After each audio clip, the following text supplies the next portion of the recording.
제가 가지고 있겠습니다. Alchemy of Souls Season 1. 20 episodes that take a little over 23 hours to complete. Now I'm going to talk about specifically the characters themselves. Go through each character. Jang Uk is the main character of this drama. I absolutely adore this guy. He is one of my ultimate favorite male character types. Probably top 5, possibly top 3 favorite character type for males. So, just that right there. This drama. Okay, who is Jang Uk? What is he like? His introduction is at the 23-minute and 38-second mark of episode 1, and I loved him the minute I saw him. What kind of introduction is that to a character? Who is this dude? What the crap? 21 minutes and 41 seconds, and also at 34 minutes and 53 seconds into episode 2, and at the 28-minute and 22-second mark of episode 3. All of those 3 scenes combined resulted in this note. Jang Uk is incredibly stubborn and impossible to control because he doesn't care what people think of him. They can't do worse than what they've already done to him for the past 20 years. He's lazy. He himself says he's lazy, and Naksu says he's lazy. Everybody says he's lazy. But at the same time, if he wants something, you can't stop what you couldn't start before. As Naksu learns the hard way in both directions, one example of that being at the 46-minute and 19-second mark into episode 5. Which, altogether, makes him someone that in real life would be incredibly frustrating to be around, actually. I do note that within a story, I love this guy, but if he was someone I had to deal with in real life, I'd be like, oh, huh? But all of his laziness and spoiled behavior and all the rest of that stuff, that's actually a cover for his frustration, anger, and bitterness, which he does an incredible job of dealing with, but also at the same time, part of how he deals with it is literally just burying it, which is not healthy in the slightest. However, despite all of that, the fact that he's lazy and spoiled, and also the fact that he's got a ton of frustration, anger, and bitterness happening, despite all of that being present, we still already see that he is loyal, protective, responsible, patient. He never leads people on, i.e. he's honest and straightforward. At the 21-minute and 12-second mark into episode 16, Yom goes, "Why did you lead on, Unok?" And Jang Uk replies, "I didn't." And no kidding, did he ever not see Unok's character for that explanation. Back to Jang Uk, he also doesn't ever seek revenge for anything either. He wants to do magic so that he can prove he's worth something, not so that he can stomp all over the people that don't think he is. And going back to 29 minutes and 41 second mark example specifically, he is so fast on his feet. Like, he plots ahead and snap of the finger thinking. This isn't the first time that we've seen that he can do both. We saw both within his first meeting with Naksu, for instance. But seriously, he is so incredibly observant and so fast at putting things together. He is wise, by the way, too. Incredibly smart, but even better, he is wise. Both the observant and the wise things are both evident in episode 11 at the 3-minute and 38-second mark when he says, "Some things are hard to see because they are hidden, not because they don't exist." At the 35-minute and 27-second mark in episode 2 is a scene I have to mention because I personally love the fact Jang Uk has to stay silent during the whole thing. The casual way the guy whacked his back for talking cracked me up. Jang Uk is being forced to stay silent here, but he does it in several other places too. Because it's actually a trait of his, to just go silent, because he's extremely brooding. He thinks way more than you think he does. You think he's like, he's not. He's extremely deep. One that I'm totally drawn to, the silent type, I'm totally drawn to that. No point in defending or attacking, just stay silent and listen. Think. Level-headedness. I forgot to mention, Jang Uk is incredibly level-headed. In episode 3, at the 12-minute and 19-second mark, he tells Naksu, "No one ever knew how desperate I really was." And that's one of his strengths and weaknesses, really. He tried to make it known. Nobody would listen to him, so he gave up. At the 50-minute and 16-minute mark... Oh, shoot, I didn't write down which episode that was, but I think we only see Jang Uk cry 3 times, maybe, in the entire drama. 4 if you count when he was a teenager. I said I was going to keep count, but I don't know if I forgot or if we didn't see him cry again until season 2, because I didn't write any other times down.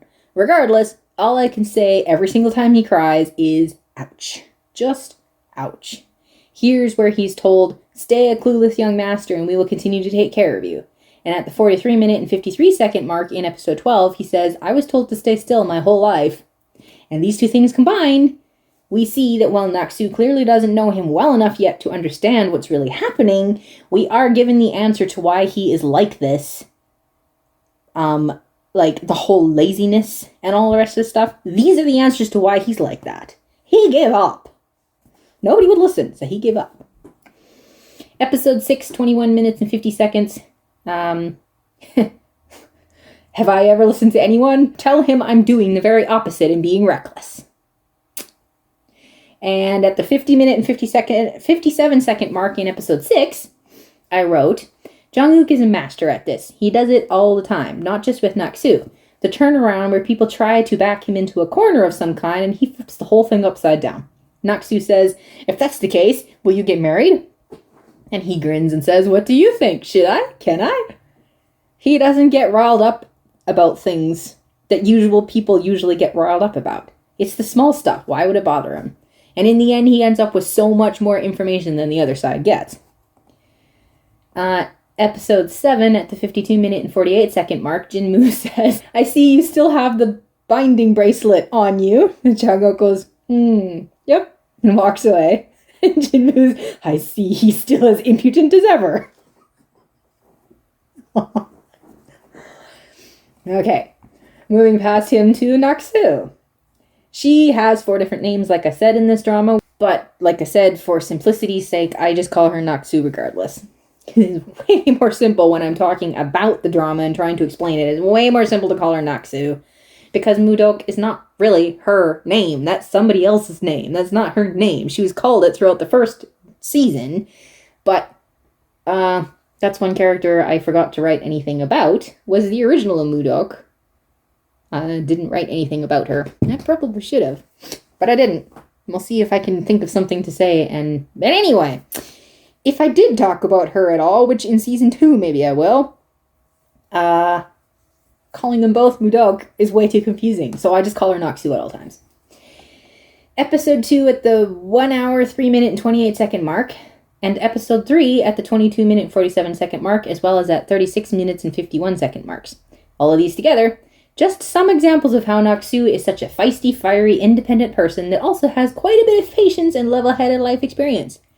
And she is also cold-hearted and has a long way to go to learn real humbleness, because what she has at the beginning of the story is temporary.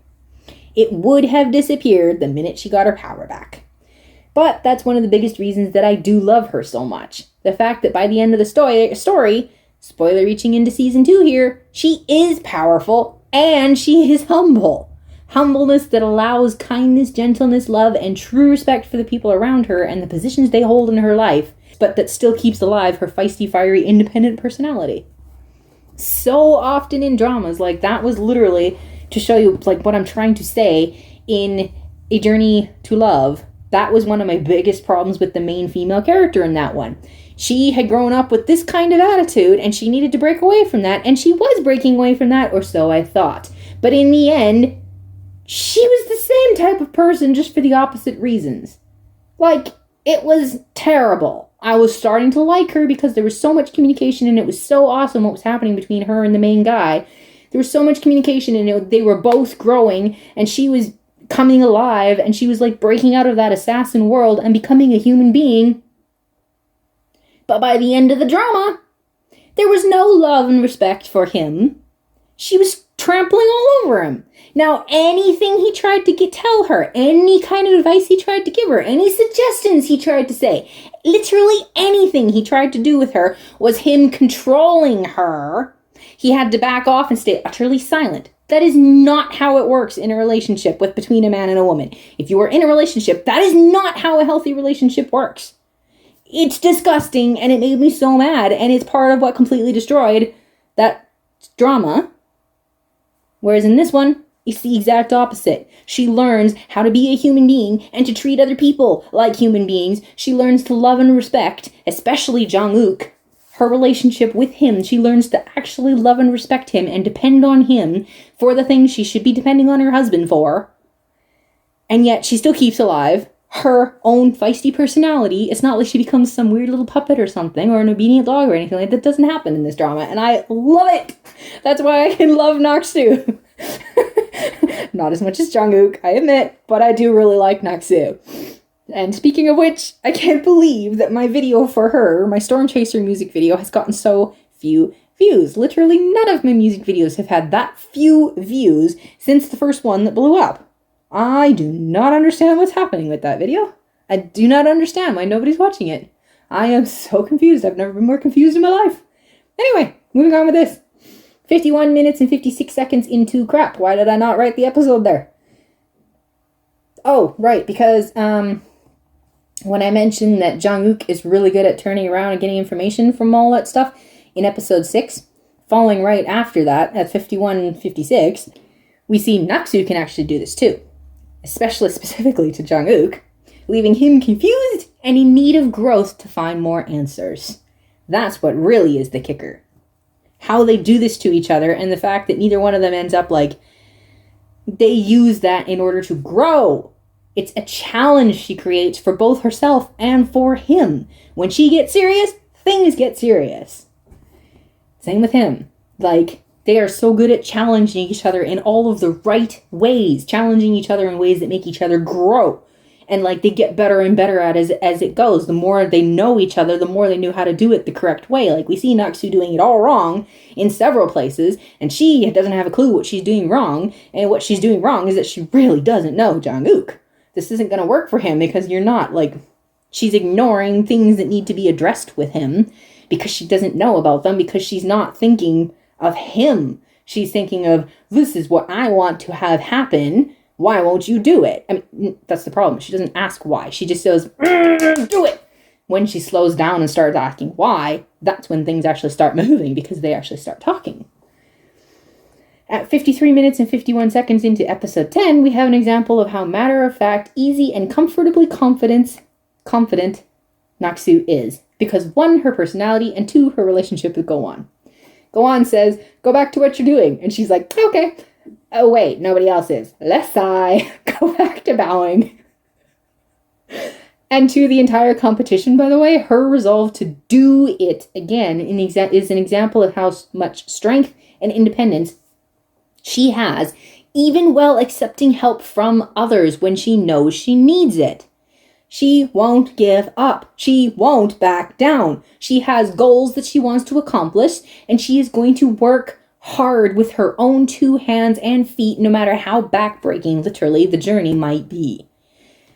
That is strength. That is good. Like, it's not something like that she shouldn't be going after. It's not some kind of selfish whatever. Like, she's doing this in order to stay strong and to grow. She doesn't want to be this stagnant leecher off of other people or whatever. No, she's gonna go and do it for herself.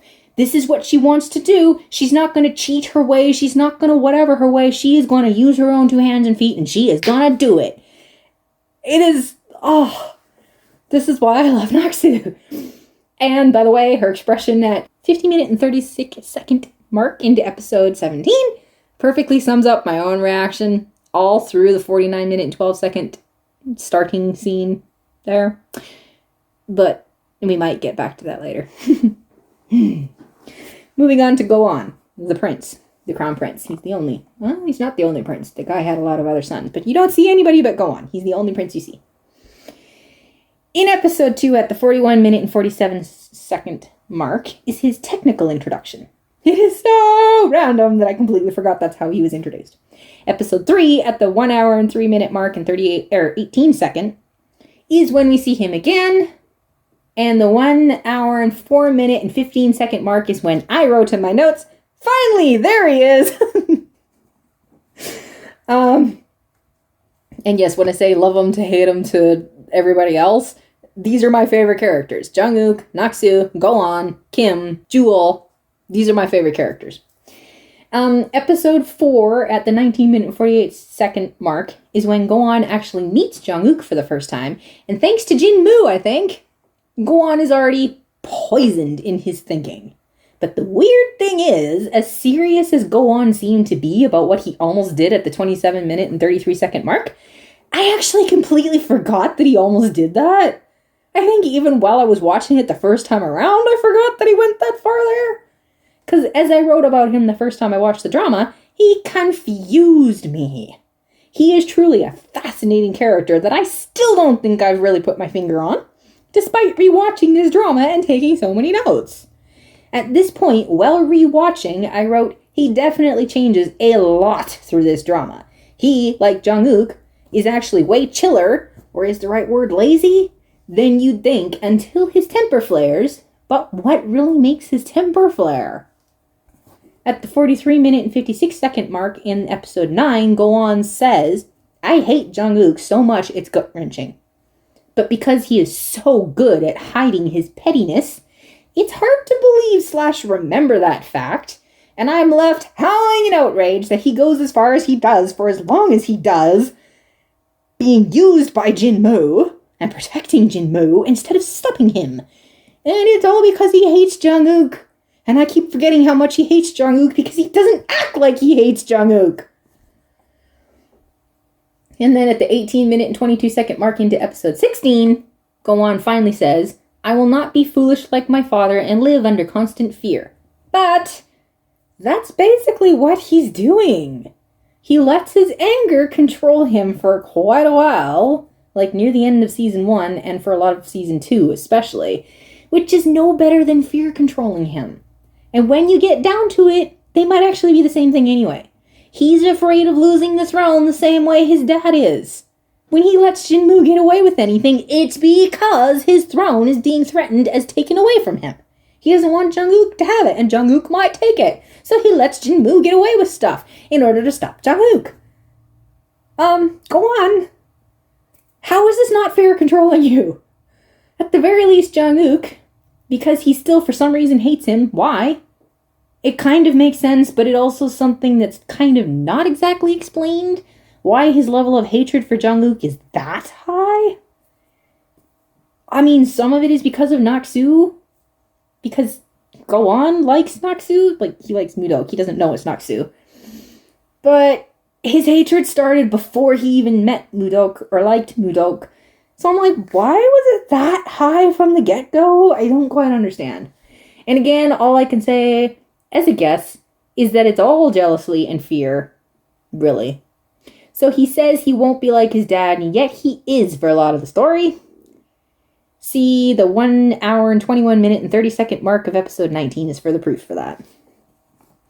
And then to back to the some things that I loved about Go On. Episode 8 at 49 minutes and 44 seconds, Go On, eye roll. Which brings up this actor's eyebrows, I tell you. He is so intensely expressive with his eyebrows. It's hilarious. And at the 34 minute and 12 second mark, oh shoot, I forget which episode that was because I moved that comment. Go On comments, I don't understand why I'm being so nice to Jang Uk. And I went, me neither, but I love it. And once again, dump this in the box marked turtle crawl, which we'll get back to, I'll explain, sort of. And in episode 11 at the 37 mark and 3 seconds, Go On says, I even tried it myself. And I'm like, the weirdness of Go On. It's so random. I'd call it curiosity, maybe. I think he's a truly curious person. He doesn't like sitting still for sure. Even if it's a servant job. He hears about the trick to get some stains out of the clothing. And what does he do? He's like, wait, does that really work? Let me try it. I'm like, dude, you're the Crown Prince. Why are you finding out if stains can really be taken out this way? You're so weird. So weird and so random. I love him. How can you not love a guy when he's this weird and random? Moving on to Kim Do-ju. She is the head servant of Jang Uk's family. That's all she is a servant, but at the same time, she's kind of Jang Uk's mother because Jang Uk's actual mother died when he was a baby. She basically died in childbirth. I think she died right after. And Kim Do-ju is the one that actually raised Jang Uk, since his father was not around. His father left when he was a baby. So Kim Do-ju pretty much raised him, and she treats him like her son. She acts like he's her son. Episode 2 at the 36-minute and 46-second mark, and following her interactions with Park Jin and then Jang Uk, this is what I consider Kim's real introduction. Because like I said, her and Go-won, both of them, their first introduction is like, slightly off. There's something off about it. Doesn't really feel like them. So, from this description, it might sound like I don't like her, because the only stuff about her, specifically a lot of what I wrote down, was the stuff that made me mad about her. But, believe me, she's one of my favorite characters. And when I actually start going through the story notes and what was well done, I mentioned more of her scenes, and the reason I put them over there is because of a lot of it has to do with this actress and the way the actress did her job. Oh my gosh. So, Kim Do-ju, who I always call just Kim, I didn't know I'd be mentioning the one and only thing I didn't like about her first. Is there only one or is there two? But here you go. For the first thing I wrote down, the fact that at 1 hour, 1 minute, and 11 seconds into episode 6, Kim finds out that Jang Uk likes somebody, and ages later, when Yoon-ok shows up, for some unfathomable reason, Kim instantly decides that it's her that Jang Uk was talking about. The crap, Kim! You're as bad as Yoon-ok in this area! Where did that come from? How on earth did you make that leap? Yoon-ok literally didn't exist within this city! Until days and days later, and you up and decide the second that you see her that it must have been her that he was talking about. How? How did you do that? How? Episode 11 at the 40-minute and 24-second mark. This whole conversation, the way that Kim handled it. She is so gentle and so smart. She doesn't give false support. She doesn't leave him to be smart on his own. She's a motherly figure that protects and encourages and builds up and loves Jang Uk the way that he needs. I don't know if she's always been a very good mother when she, spoils him and lets him get away with all kinds of whatnot of being lazy while he was growing up, but at the same time, she's not actually his mother. She's actually the servant of the family, so there's probably certain things she's not really allowed to do. And also just their culture, they love to do that. Just let him be spoiled and, put all the blame on me because I'm the one that spoiled him. No, you can't do that. No, they do that a lot in these dramas. I've heard them say it, and Kim says it at one point too. Forgive him for being so spoiled. It's really my fault that he's like that because that's also his fault. And that's also, you aren't actually sorry for what you did. So he's a spoiled brat, and you're clearly fine with it. Just pretend that it's not true. Anyway, that's going to get way off. But then at the 53-minute and 40 seconds into episode 12, we have another example of Kim being not so smart. She says, he used to take revenge if he was scolded for eating something. You should have let him have them. Headball. Kim, no! This is when you discipline people, not when you continuously bow to the bad behavior so it'll blow over quicker and then go, oh, well, this is how it's always been, so it's too late to do anything about it now, right?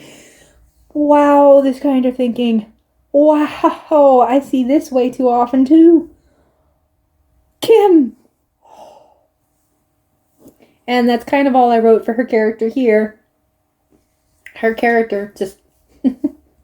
She's actually really sweet. She's really sweet. I really like her. We'll get back to her. Lee. They call him...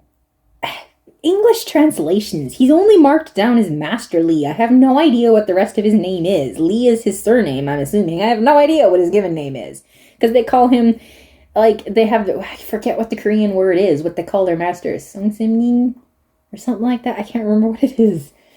So I just call him Lee, because that's simple. And calling him Master Lee sounds really weird. Lee. Episode 4 at the 12-minute and 47-second mark is his introduction. Episode 5 at the 17-minute and 12-second mark is... I can't remember if that's his reintroduction, but that's where he meets Jang Uk and Nak-soo. Ooh. And finally, at 43 minutes and 58 seconds into episode 10, is where I wrote, okay, Master Lee time. I started doubting and wondering in season 2 about him, whether I could actually continue to like him or not. But whether this is a spoiler or not, I'm very happy to say he is one of my favorite characters throughout the entire drama. Why? Because for one, he lives up to what/who they say he is. If you've seen any of my other videos, I complain about that. Because I really hate it when a drama is like, this person! And when you meet them, they're like... 2, they have good reasons for why he doesn't get involved at the times that he doesn't get involved. And even at the times he doesn't get involved, he's not actually entirely hands-off. 3, most people see the 25 minute and 14 seconds marks into episode 15 and the 5 minute and 1 second mark into episode 16, for example, is the opposite of this. But most people treat him like he is who he says he is. He's never kept out of the loop, and there's respect that goes with someone of his status. 4, he knows things. He guides and supports and helps without ever taking over or being arrogant or being oppressive about it. He's one of those characters that should have this level of respect because of who people are, because of who he is, because of who these people say he are. When you're within this world, like, it's respect for your elders, but it's also respect for the masters that came before you. This character is someone that's way over 100 years old. They explain how that's possible with a body so young. He's way over 100 years old. He was there way back then. He has been through things that most of the characters in this drama were not even alive yet when that stuff happened, and he lived through that. He has, a ton of life experience and et cetera, et cetera, et cetera. He is someone, there's certain kinds of respect that you really do need to earn. People aren't just handed that the minute you meet them. And then there's certain types of respect that, they are handed right off the bat, just given who they are, their age, their life experience, their whatever. But he is someone that does deserve this, but he doesn't necessarily... He never demands it, for one thing, which is part of why he's so cool. Because he's one of those people that deserves this, but he doesn't arrogantly go, excuse me, this conversation's not continuing until you give me this level of respect, oh, I can't stand that kind of people. And they're like, give it to me now, or I'm going to trample all over you, you dirty little, how dare you not treat me like I'm... He doesn't do that, ever, that I remember. He's so casual, and so calm, and so, if people don't want to treat him that way, okay. Anyway.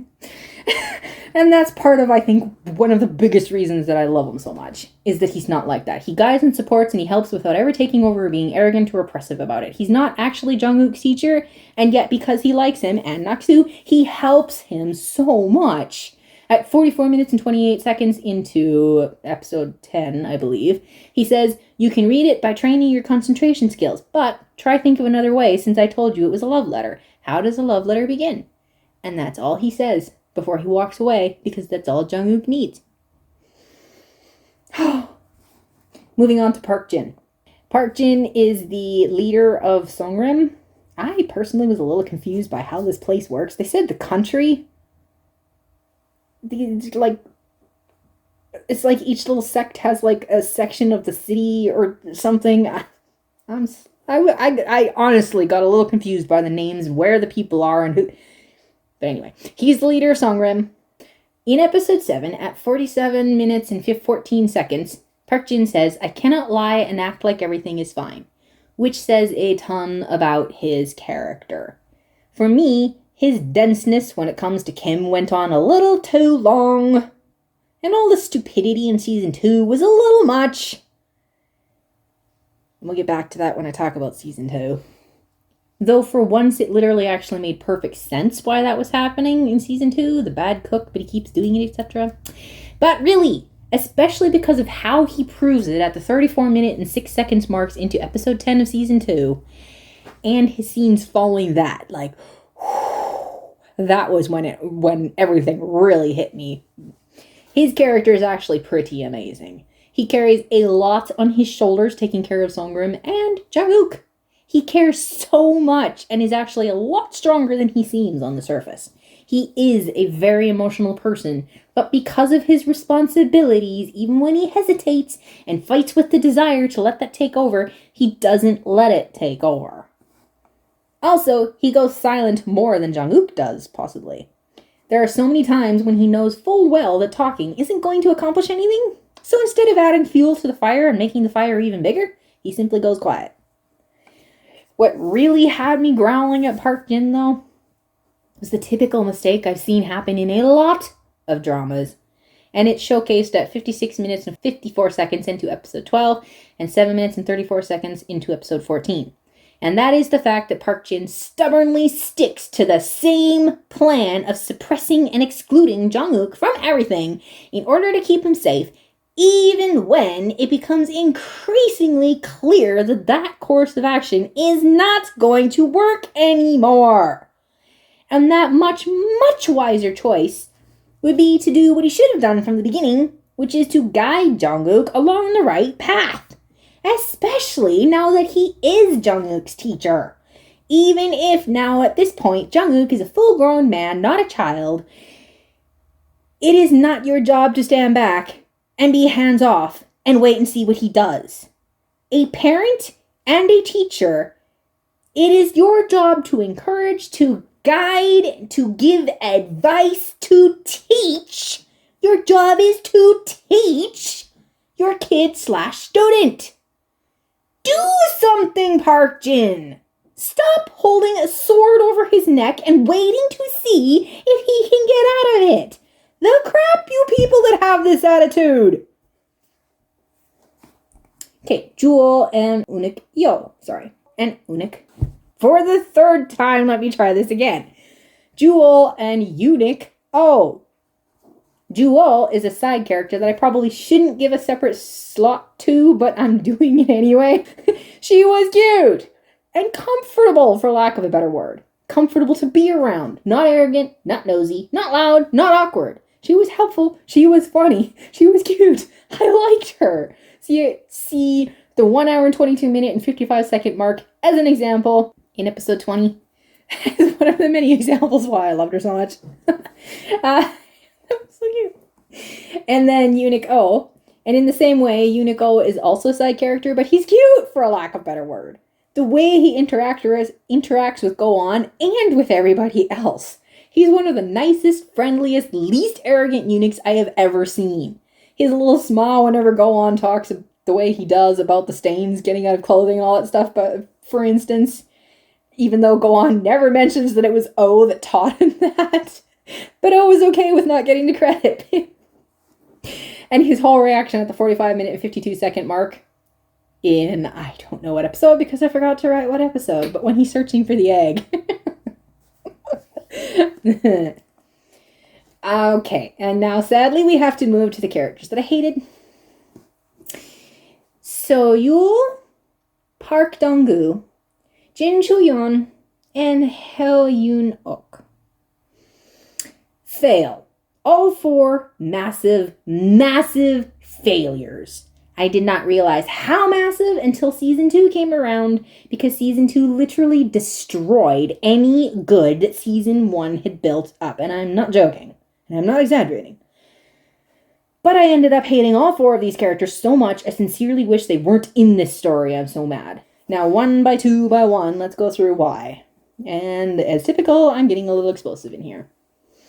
Yul, he's related to Yom somehow, Heo Yom, but I couldn't figure out how because they literally have different last names and apparently they are all from the same family, so I was confused by that the whole way through the drama.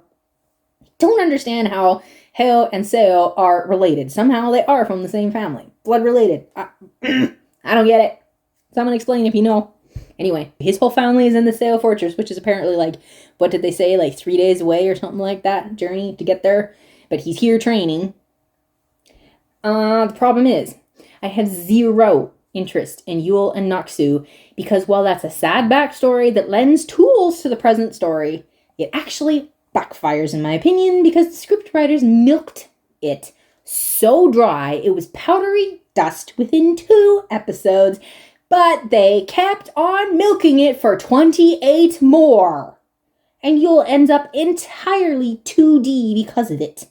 He is literally so fixated on the past, he does not budge a step out of it, and it's not only a total waste of his character's potential, And yes, I know there was some potential because he did have a few rare moments of something here and now that made him look actually pretty cool. It was so rare, though, that you'll almost forget it happened. It is also what makes me end up hating him because I thought he finally let it go at the end of season 1, but he didn't. In episode 8, at the 43 minute and 54 second mark, Yul says, he risked his life and got what he wanted once again, and you were by his side again. And Naksu says, if you were so bothered by that, you should have just let me die. And Yul says, next time, I might just have to do that. Skip to season 2. One of my biggest problems with Yul is that he confuses me, at least if not more than Go-On does. He is so coded. I cannot figure out what he's actually trying to say. What he's trying to do. He keeps bringing stuff up. Is he mad Naksu is putting Jang Uk's life in danger in the scene with the quote that I just said? Is he trying to tell Naksu to find a different method? If that's it, then I agree. But I don't know with Yul. I honestly don't know if I've ever seen a character oscillate as badly as he does. I think you could say he's a good example of like the guy, but not any of the choices he makes. Because he's sincere, sure, but he's sincerely wrong 99% of the time. Yet no one calls him out or corrects him for any of it. They instead praise him as if he's such a gloriously righteous character. See the 37 mark and 35 second into episode 16 as an example of that. When Donggu declares to punish oneself more harshly than others would, is it some sort of heightened state of morality? Gosh, you were already there at a young age. That's incredible. And I say no. No, 1,000 times no. This is a disgustingly incorrect teaching that is wrong on so many levels. I can't even... Just moving on. Yul is ultimately an emotional mess, and he's absolutely bent out of shape in his conviction that he must rely on himself and himself alone to find all of the answers no matter how bad it gets. He is not righteous. He is not even right. He's a self-driven idiot. No jokes about it. My sanity died. My level of exhaustion went through the roof. Someone give me an oxygen mask because I can't breathe when he's around. See the 12 minute and 47 second mark into episode 10 when he purposefully disregards all of the blatant clues and forces Naksu to go out with him. And at the 11 minute 14 second mark into episode 11 when he forces her to keep up the farce by keeping the whistle. And so many more examples, especially in season 2 when he gets so bad I want to turn around and strangle the script writers for mangling his already dead body. It was so bad. He could have been so cool. He honestly could have been. Especially in season 2. But no. Instead, he snowballed down the side of a mountain of mud, and I'm literally floored by how bad it got. Every time you're like, okay, nope. And maybe no, nope. Oh, could, nope. And nope. Oh. Problem is that he acts like he has nobody to turn to for help, like, ever. But that's a lie, and he knows it's a lie. Yet he's still, well knowing that it's a lie, acts like he's a helpless victim. And everything he does in season 2 will have to wait till season 2 to get there. Donggu and Choyun are both bloody immature, self-centered brats, and even if it looks like they're growing, nope. Right back to it. Final straw being season 2 again. Donggu never even bothers to appear like he's growing. He just stays such a clueless, careless idiot. He does far more damage than he ever does good throughout this whole drama, in my opinion. Take the 46 minute and 20 second mark into episode 15 as example. And Choyun, I thought was starting to grow. And, I didn't like her. But then she was okay. Nah. Forget it. She jumped right off the cliff the minute she climbed it. She's like, hey, never mind. I liked being an idiot. And like I said, the first time through when I didn't know what was coming, and I was annoyed at both of them. Not in the slightest bit the kind of characters I like at all. They are literally oozing immaturity, powered by hormonal emotions from every pore in their skin. But first time around, they were kind of cute together. 17 minutes and 34 seconds into episode 10 was, the first time I watched it, actually rather adorable. But seriously, it just makes me so mad now. And also 14 minutes and 57 seconds into episode 16, again, it was cute the first time. Especially the way they cuddle up to Kim at the 15 minute and 51 second mark. I still love her reaction there. Kim is adorable. But after watching the rest of the drama, while rewatching it, all I can say, every time these two are on the screen, whether they're alone or together, you two wasted so much of my time. Because 29 minutes and 19 seconds into episode 16 was not even the start of it. But the end of S1, Season 1, and all of Season 2 really brought home how much these two are nothing but immature, self-centered, careless, clueless, brainless brats. Brats in all capitals that never, ever change. Go ahead and change your hair from blonde to black, Donggu. That makes no difference whatsoever. They disgust me. And I'm not done being fiery yet because we still have to talk about Jang Uk. She is so painfully wrapped up in her own fantasy land, I want to throw up. Then throw her off the cliff after Choyun. She is literally that wrapped up in her own fantasy land, she never even had a chance to decide to jump off the cliff like Choyun did. Because she didn't even see the cliff in order to climb it to begin with. She didn't even see the pothole that I think had to move over for her to fall into. Because she's just in such a daze she can't even move. She's just like, la, la, la.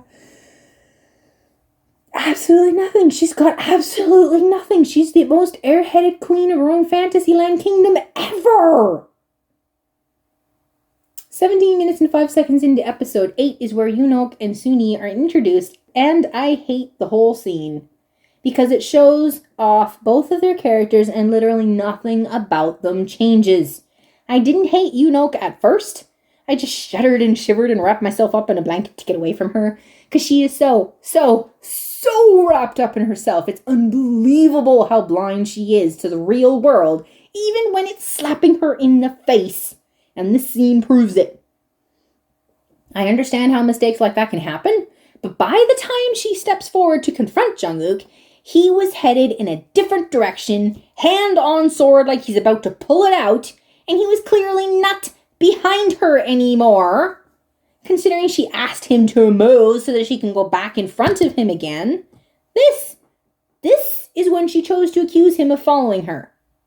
Instead of having the light bulb moment of, oh, never mind, obviously I was wrong.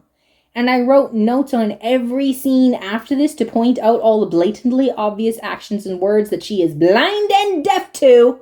But she acts like she's the victim. Don't be fooled by her, she is not. I wrote pages of it if you want more proof. I went through everything to prove how blatantly... But I didn't put it all in here because I'm already being fiery enough and I didn't want to spend this long on these. She says Jang Uk followed her because she is so pretty. All the guys follow her. I mean, how arrogantly self-wrapped up do you have to be even just to make that statement, no matter if you do feel like it's true? You know what? I kind of feel like that's true because I have had a lot of guys come after me just because of what my face looks like.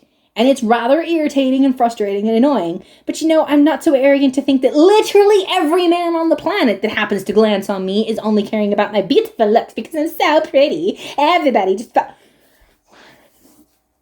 see, she has that attitude and goes, how dare you? And then she finds out that no, Jang Uk didn't follow her because of her looks. Because it turns out he doesn't find her looks all that impressive. And her response is what? What? How dare you? You can't win. You cannot win. The two final thoughts on her at the 9 minute and 15 seconds into episode 10. Jang Uk goes, so that's why he thought I was her. And I'm going, before Jang Uk knows that Mudok is just a maid, she was actively pursuing Jang Uk's attention? Before she knew that was a maid, he was saying another girl's name. And before you knew that was his maid, you were actively pursuing him? And then at the 19 minute and 12 second mark into the episode 20, Suni goes, did you confess? And Jang Uk goes, I could have, but I chose not to. With the attitude of a hero that righteously backed off because she's such a sacrificial martyr when it actually literally everything was a delusional fantasy from the start to finish. 5 minutes and 16 seconds into episode 12, what on earth does she think gives her the right to wait inside of Jang Uk's bedroom for him? So many Asian dramas do this, I've entirely lost count of how many. She's 100% disregards Jang Uk and his opinions and act like there was a competition happening that she could have and would have won if she wasn't such a heroic martyr, when in reality, we can easily use Gu Chuan's line from Miss Crow with Mr. Lizard, "It wasn't a matter of winning or losing, you chose the wrong person from the start." And no, Kim didn't help in any of this, because Kim took one look at her and went, "It's obviously you that he loves. Oh, you're gonna marry him. Oh, I love you so much." Kim didn't help at all. 58 minutes and 53 seconds into episode 18 is literally the one and only time in this entire drama that Yoon-ok had a brain that she used and did something smart. See? There. I can acknowledge when they do something good, even no matter how much I hate them. Season 2... Again, season 2, like, I already couldn't stand these characters in season 1. Season 2 is what really made me hate them. I'm mad at the scriptwriters, really, because they took these characters and dumped them in the trash can. They were standing beside the trash can, but at least they were outside of it until season 2, and then they were inside of it. They built their home in there to stay. Jin Ho Kyung.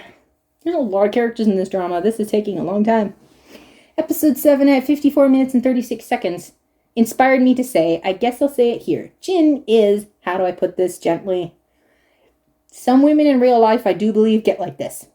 Obsessed with the belief that their child is not dead and will come back, even though it's been a decade, and even though she is crushing her daughter that is still beside her and backlashing on her husband, and she's the head of her family. And yet she becomes increasingly insane throughout the story. The length she goes to. Everything she does to everybody because of wanting her daughter back.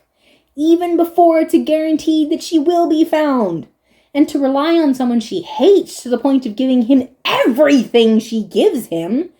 Jin is terrifyingly insane. And it's weird how I don't hate her for this. In fact, I'm not even positive I actually dislike her. Weird? I don't like her, but I don't think I dislike her. In episode 17 at 41 minutes and 39 seconds, I wrote, all of this is what leaves me clueless about Jin. Okay, you want the ice stone because you don't like the fact that you lost it all of those years ago, but what on earth is she gaining by going along with this plan of Jinmu's? I don't get it at all. I mean, if getting Bouillon back is the biggest goal of her life, and at this point she already knows that she has a fake, is it because admitting that out loud would drive her into insanity she can't come back from that's pushing her forward now? It's the last straw. If this is a fake, there's nothing left, so I have to cling to getting the ice stone back so that there's something real to make life worth it? I mean, just disregard the daughter you still have. That's all I can think of, though, because I honestly am left baffled by her otherwise. And then, finally, moving on to the rest of them. There's a few other characters that I do want to mention because they are pretty major characters in this drama, so what's my opinion of them? Really quickly, there's the king. In episode 16, at the 17 minute and 2 second mark, I wrote, I legit don't know how this country didn't fall to pieces the second this king got crowned. I've seen a lot of mind-blowingly bad kings, but he still makes the list. Shudders and heads off to take a shower. Must wash away the stench. Arg, he stinks! And he gets worse than he is at that moment, believe me. Queen. Episode 16. And the scene that ends at the 47 minute and 7 second mark. Ugh. They did too good of a job at making me feel sorry for the queen. Biggest regret I have. Because if I understand correctly what Choi was saying, the queen asked for it. So she got what she deserved. No sympathy. Seriously, don't give her any sympathy. Do not feel bad for her. She doesn't deserve to be felt bad for. I forget his last name. Chaebom? I didn't even know his name for most of the drama. Episode 18 at the 59 minute and 50 second mark. I didn't like this character at all. He was so irritatingly arrogant while having nothing to back it up with. He's a coward. He's nothing but a full-blown bully. However, at this point, he seriously impressed me. At this point, he is injured and already lost a ton of hard-earned energy, but he not only leads the charge against a soul shifter, despite that, he doesn't even have a sword while he's doing it. Like, wow, where did all of this bravery come from? Sang-ho. I didn't really have any opinion on him one way or the other, I guess. I mean, he was okay, but I was also highly annoyed at him in several places. And or just like, dude. I mean, the 1 hour and 4 minute and 24 second mark into episode 19 is where I wrote Sang-ho's ability to ignore everything in the room is incredible. Part 2. Cause, like, are you seriously that oblivious? Or is this professionalism through the roof? Or is this an actor being an actor? How do you just flat out ignore not only the bleeding body, who it is, where it is, but also the pile of dust that's now sitting where Jang Uk, of all people, was a minute ago? How do you just not see that? He didn't even react to the fact it was there, like, and then quickly ignore it so he could get on with... Hae-yum. At least he was consistent. And he was okay enough for a lot of it, but he also irritated me in several places, and is probably overall just his type of character, not being the type of character that I particularly like. Suni, I hate her. Suni is the stereotypical arrogant jackass, rudest of all rude servants that I instantly hate in every drama they appear in, man or woman, doesn't matter. They never shut up, they never stop jumping to conclusion, they never stop overpraising their master, they never stop stomping all over everybody they don't like, either bad-mouthing them or downright slandering them, regardless of their status, etc., etc., etc. She knows full well that Jang Uk was innocent. They were wrong, Jang Uk was innocent, and yet for the whole rest of the drama, she will not stop calling him names. Then there's So-yi. I don't like her. Yes, I felt a little bad for her, but also, I mean, there are so many times when she reacts with horror to something that probably should have had that level of horror, but also for some reason it felt forced. Maybe it's just because it was coming from her, and it was happening there. No, I have no examples, because I think she was one of the things I started skipping even the first time watching this drama, and I definitely entirely skipped her the second time around. But, like, she's one of those characters that keeps getting dramatic pain on top of dramatic pain happening to her, and it actually gets exhausting. To the point of me going numb and just rolling my eyes after a while instead of caring in the slightest. I don't know how else to describe it. Plus, she brought a ton of this onto her own head. So while it's sad what happens to her in the end, it's like, what can I say? Moving on. Jinmu, nope, I mentioned enough of him in the not so well done section of the story. Choi and her brother, again, nope. I didn't mention them much, but seriously, I tend not to talk about bad guys for a reason. So again, moving on. Was there anybody else? Well, like I mentioned, I didn't talk about Mudok, the original Mudok. And I'll try to remember to do that in season 2, because I probably should talk about her. But I didn't write anything, and I don't know, she's not much of a character. You don't really get to see her properly much. So I probably should talk about her because she's significant, very significant, but at the same time, not really seen until more like episode 2 is where you get into more of who she is and all the rest of that. So I think that's it for the character thingies. This is already an hour and 22 minutes and 40 seconds long just to get there. Now, how long is it going to take to go through the story notes? Because I wanted to go through the story notes because, yeah, so... Again, this is going to be more than one video. If it's going to take that long just for the characters, this might be 3 videos. I don't know how to break this up now because I was hoping to put characters in one and story in another. Now that it's this long just to talk about the characters, I don't know. We'll see. So I'll just keep going right now. Let's get into the story stuff, where I talk about specific scenes and what made them so good or what made them so bad.